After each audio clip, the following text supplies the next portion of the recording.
The Bruins are playing better hockey, inspired hockey. They now get Thursday and Friday off. They'll play a matinee game versus Philly. Now, that's a game I would circle. Generally, they struggle in matinee games. Let's see how the Bruins bounce back in a matinee spot.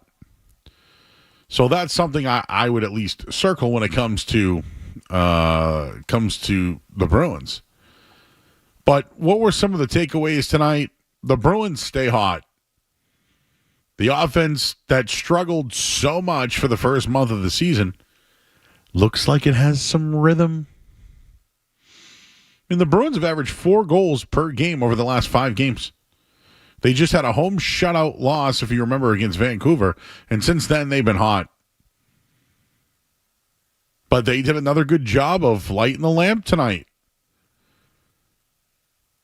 Brad Marchand was very present tonight. And, you know, him and Biss have been going at it on TNT, which is really good stuff. But, you know, the power play, you just look at what's going on there. Their penalty kill, I mentioned some of the numbers in pregame earlier today, but the performance from Marchand, it's his second multi-goal performance in 8 days. Maybe he started to find rhythm now that Jim Montgomery's gone and under Joe Sacco. They're 6-2 now. I mentioned that again. And they're perfect in the month of December so far. Small sample size, but something changed with this group. They are 1 point behind the Panthers right now. I think they're playing inspired hockey. I think we're starting to see their identity backed by good goaltending and defense. The team has turned it around. And they're getting goals from certain secondary scoring. I mean, I know Marchand's listed as one of their best goal scorers, but Morgan Geekie? I don't think a lot of people expected Morgan Geekie tonight to personally light the lamp with 2 goals. I wish I bet that, huh? What do you think the number was on Morgan Geekie 2 goals tonight? Anyways, if you're coming home from the game, you want to hang out, 617-779-0985. Skaz, you work the game tonight. You have, so for those who don't know, Jeremy Conley's on vacation, the Jeremy Conley. He was promoted to, handle all the engineering at the games, and he's on vacation, so now they have summoned James Scaramuzzino to take his spot. So yesterday, when I saw Skaz, it looked like his hair was falling out of his head. How was it today? Things much better today? Yeah, much better today. You know, back to back, no morning skate, little less audio. But yeah, yesterday I was looking like Jonathan Lipnicki and Jerry Maguire or Little Vampire. It was need a haircut, but no, it wasn't. I don't think it was the haircut. I thought you just looked like you've been pulling your hair out. There was some stress yesterday, no doubt. But went off without a hitch. You know what Tommy Boy is like? His hair is all big. It looked like that was me. That was me yesterday. So what was different today? No morning skate, and I didn't have a 2-hour drive in yesterday. The commute. That always gets you. Yeah, too. Little accident on the way in cost me about an hour of my life. So anything about the Bruins? I know you maybe didn't hear me in pregame, but I was trying to mention over the 5-2 start, one of the biggest things is goals against. They went from 3.84 to 1.8 now. And tonight, what they give up? 2 goals tonight? So their goaltending's improved. Their power play has gone from 4 to like 16%. And their penalty kill has been one of the better. So right now, they're number 1 in the league in all those categories and over an 8-game sample. Yeah, 0 for 5 on the power play tonight, I think. So not great. But I think the number one thing for me is just their legs. They just look better out there. They're skating better. They're getting more involved. Guys are in the right places. They seem like a more committed, defensive team. So, the Sacco era started. I was a little nervous. Every game was 1-0, 2-1. I wasn't sure they were going to be able to score goals. It's been a problem all year, but 6 goals on Sunday, 4 tonight. So they're trending in the right direction. The Bruins are 1 point behind Florida for second in the Atlantic.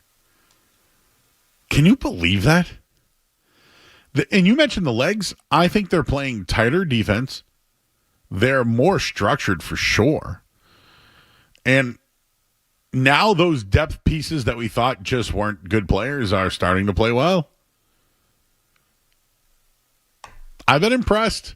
I've been out on the Bruins. Like, working these games has been tough. Tonight, though, Swayman had to have the performance he had to have tonight. He had to do it. And now, I mean, they probably go back to Swayman, right? Matinee on Saturday against Philly. So maybe they go back to that. I'm curious. I actually wanted to look this up, but another thing is, remember the old Seidenberg-Chara pairing? Well, they've paired Carlo and Zadorov now. I mean, that's some big boys. I actually want to look up how they did together because I know lately they've been shutting down the top lines on other teams. That's something different, too. So imagine putting, like, that's the move that kind of helps them out defensively is two big boys. And they put Osterley with McAvoy, and I think that's been a really good pairing, too. So maybe Sacco's, he's figuring it out. Well, maybe with McAvoy, he needs someone as fast as him or someone to just push him. Just exactly. Because, like, I mean, we've seen it. We've seen Chara, right? Once they separated that, it worked. When isn't he like, I always compare him to Pedroia. Always. When he goes, the bees go. When McAvoy is doing his thing, the team is playing well. And I don't like how they depend so much on a defenseman for that. But I'll see if I can get any of those numbers tonight where Carlo and Zadorov together, because they have been absolutely outstanding in that regard. So, Bees win 4-2 tonight. They're now 6-2 since the firing of Jim Montgomery. They're getting goals from literally everybody. Their goaltending's been pretty good over the last couple of games. Yeah, tonight they weren't great on the power play, but they won the game. They find ways to win the game. They got the third period goal, which was really the difference in the game. Gave them a little bit of insurance. Took care of business, and now they don't play until Saturday when they take on Philadelphia. The other game tonight was the Celtics. They were without Jason Tatum and Drew Holiday. Sam Hauser had somewhat of a big night. I'll go over the box score for them, but when I look at that, the number one guy who performed great was Jaylen Brown. 28 points, 6 rebounds, 9 assists, had 3 steals. He did have the 4 turnovers, but I think he was holding the ball a little bit more tonight or handling the ball a little bit more. 26 points tonight from Kristaps Porzingis. He looked great on the court. He was 3 from 7 from downtown. But Sam Hauser had a 20-point game. He's someone I've circled.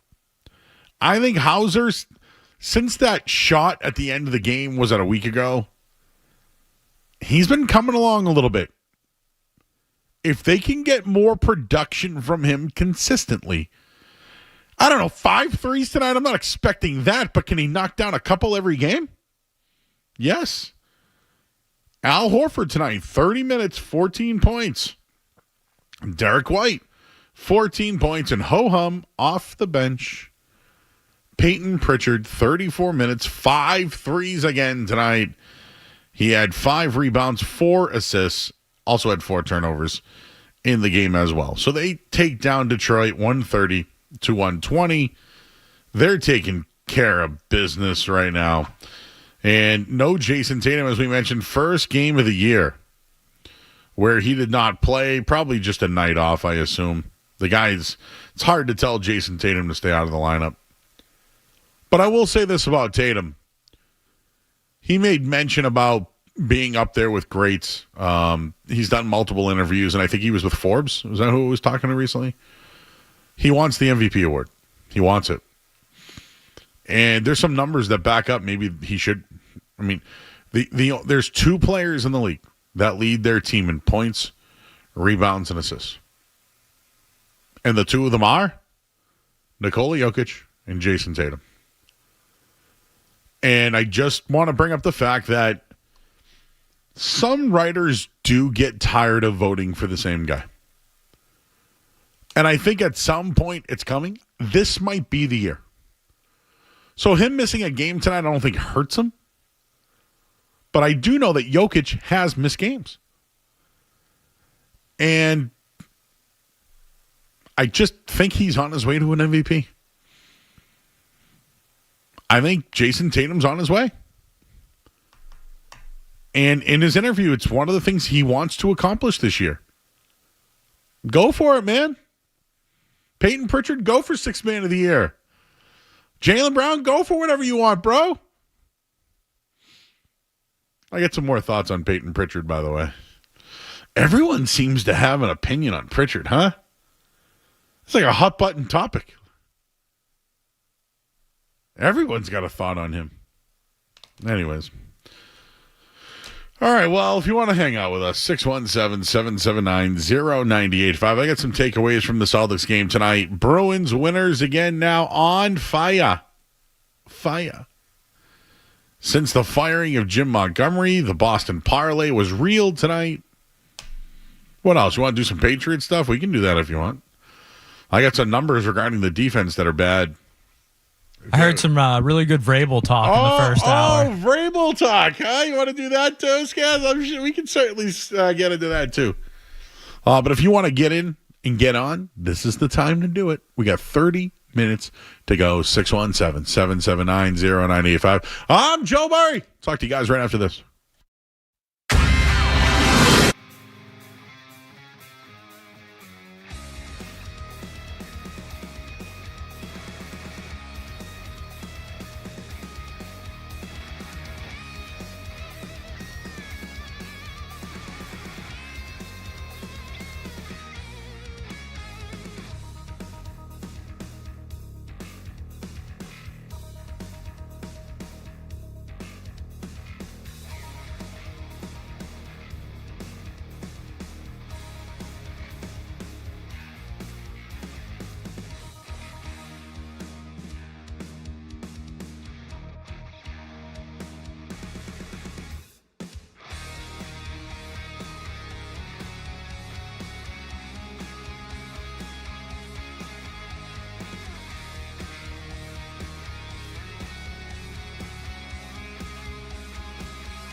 I'm Joe Murray. I see our crew. That's our YouTube chat.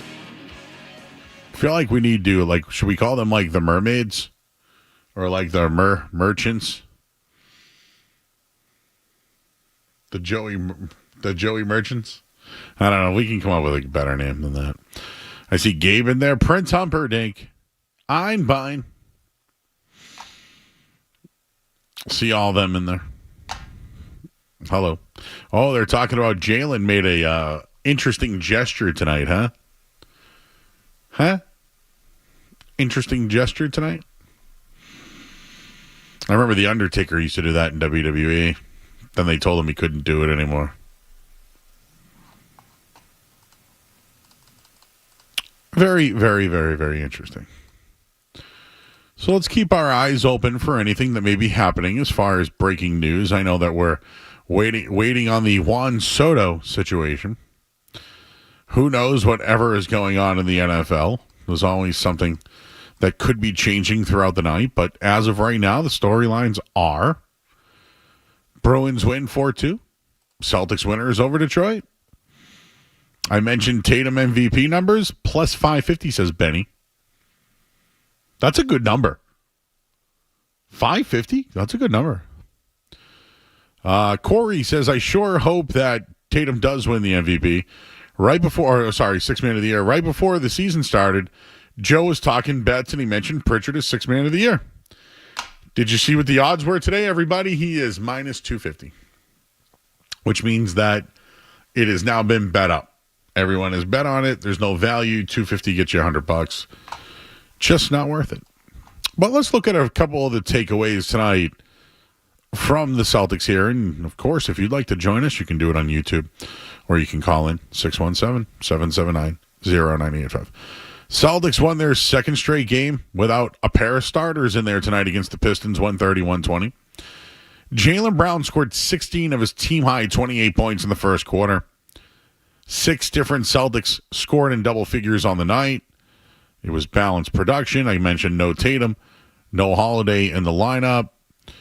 The Celtics got out to a double-digit lead in the first 5 minutes of the game. They went on a 21-7 run to open things up and really never looked back.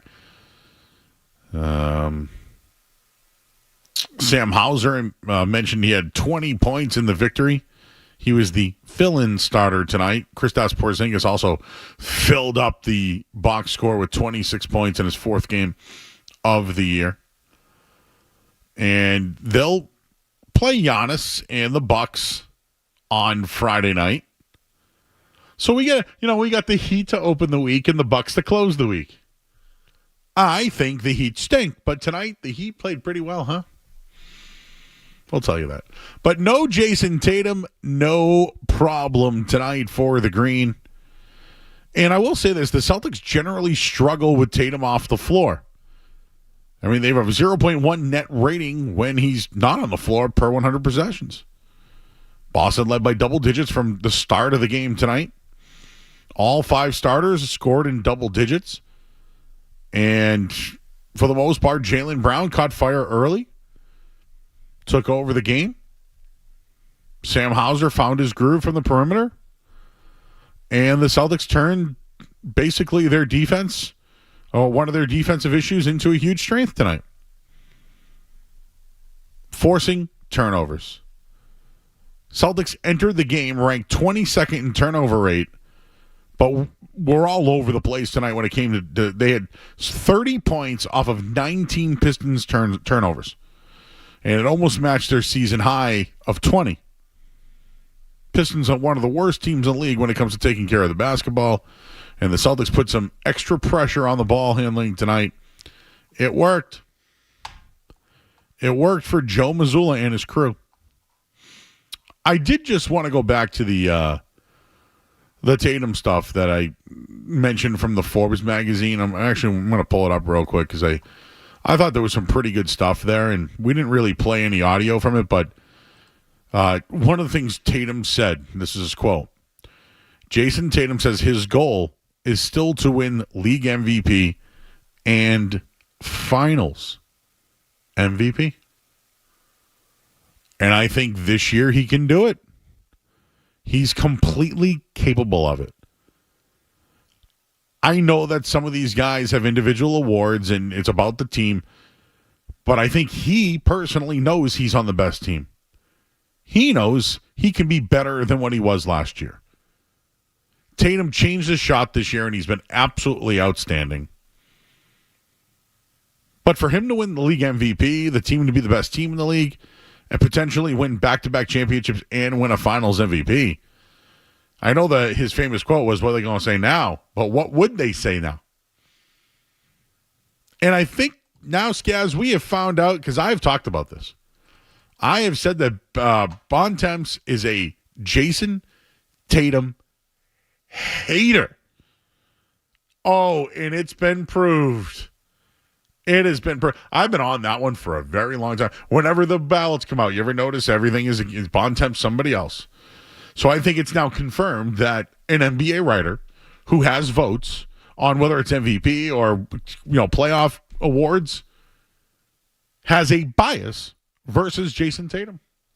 Yeah, so this is one where I used to push back against, because you have been on this for over a year, I'd say, where his voting record and just his takes in general around Tatum are bizarre. It's almost Nike Jaylen Brown-esque in a way. It seems like there's some weird personal vendetta or something. And I used to give Bontemps the benefit of the doubt. I think he is good at his job. I think he does do a good job covering the NBA. But yeah, some of the comments recently, and you look at the voting, I have a hard time, defending the guy, because it's just become increasingly obvious. I've seen people speculate that he's a Philly guy.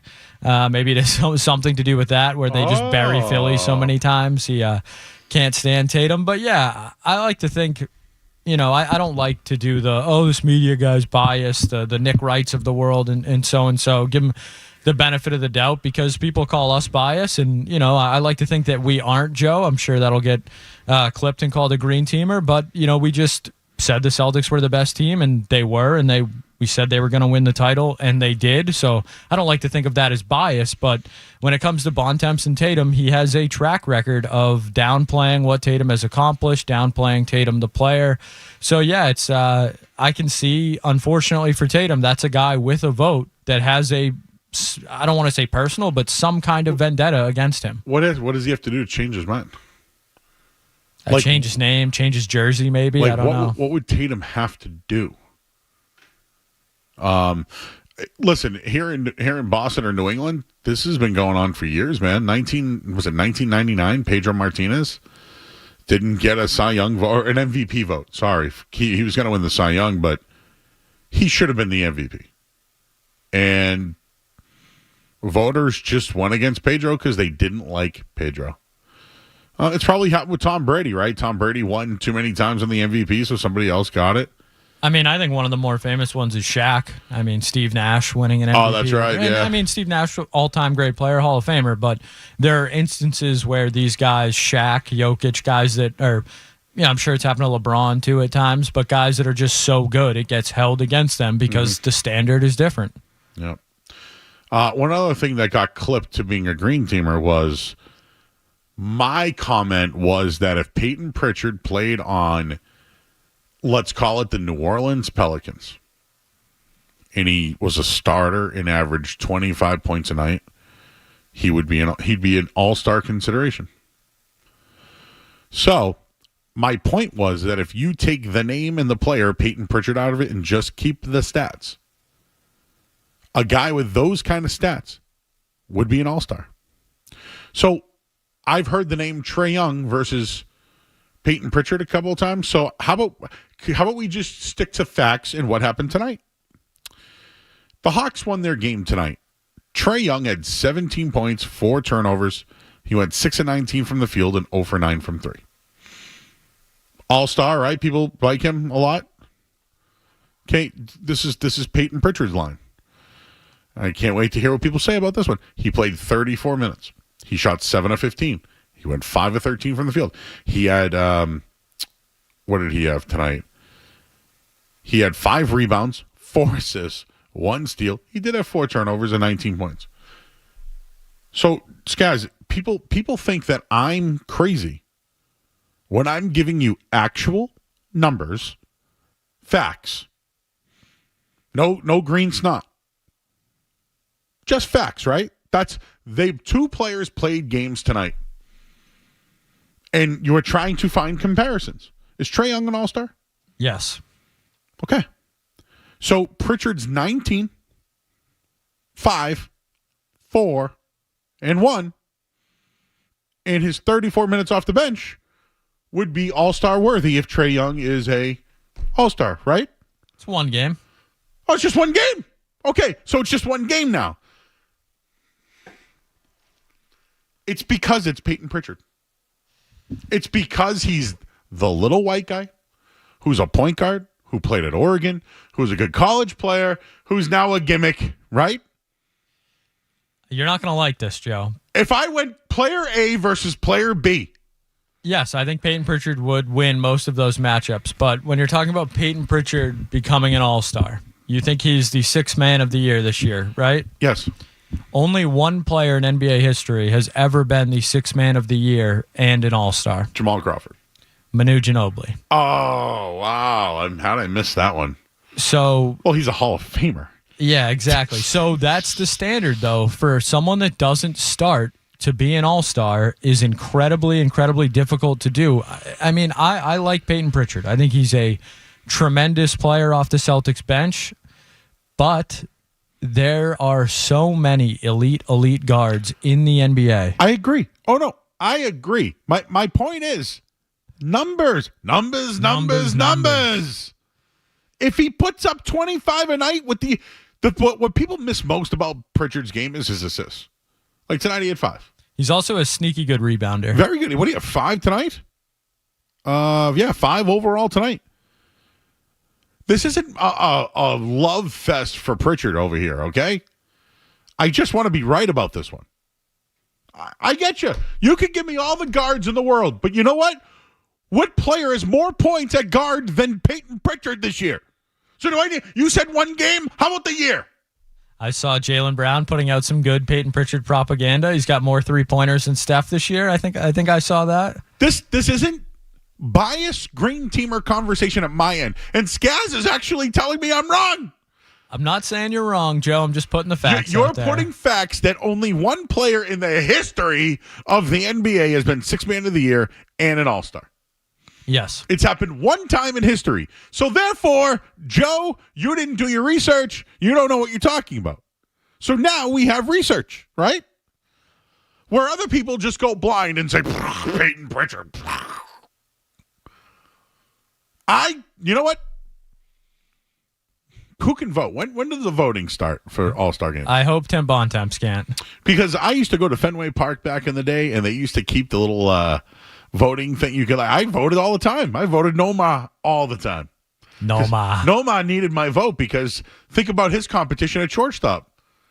He had A-Rod and Tejada and Jeter. Wow. Did you just hear all those bad accents? Jeter. Holy smokes. I just went back to like 95, bro. 96, whatever right there. Tejada, Jeter. A-Rod. Who's the other shortstop that played there? It was pretty good. I don't know. Walt Weiss. I can't remember anymore. I feel like there was always like, was Michael Young a shortstop then? I don't know. Whatever. I'm gonna come up with player A versus player B, man. I wish I did that with Trae Young tonight. Because everyone just thinks when you talk about it, you're a homer. You just like the Celtics. I understand the amazing guards that are in the NBA, but the amazing guards that are in the NBA are not putting up the production that this man is off the bench.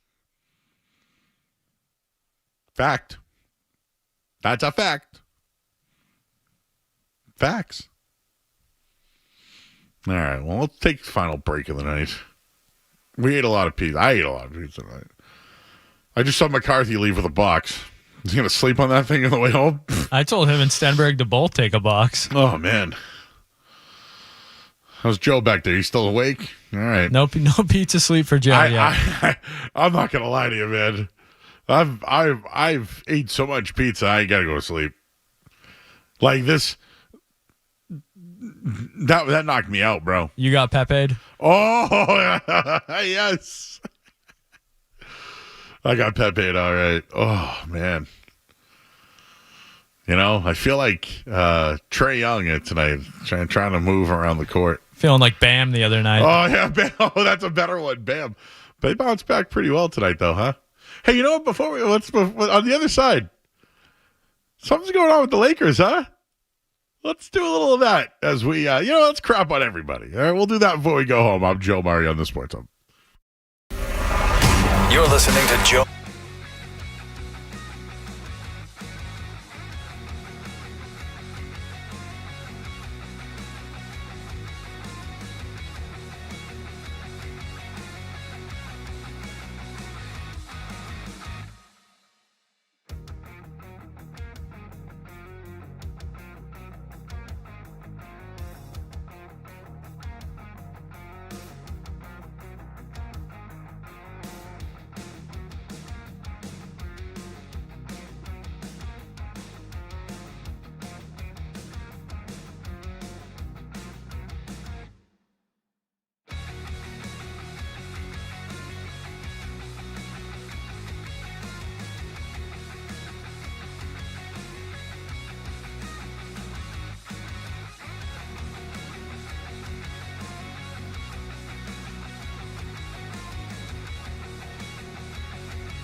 Segment here on 98.5 The Sports Hub.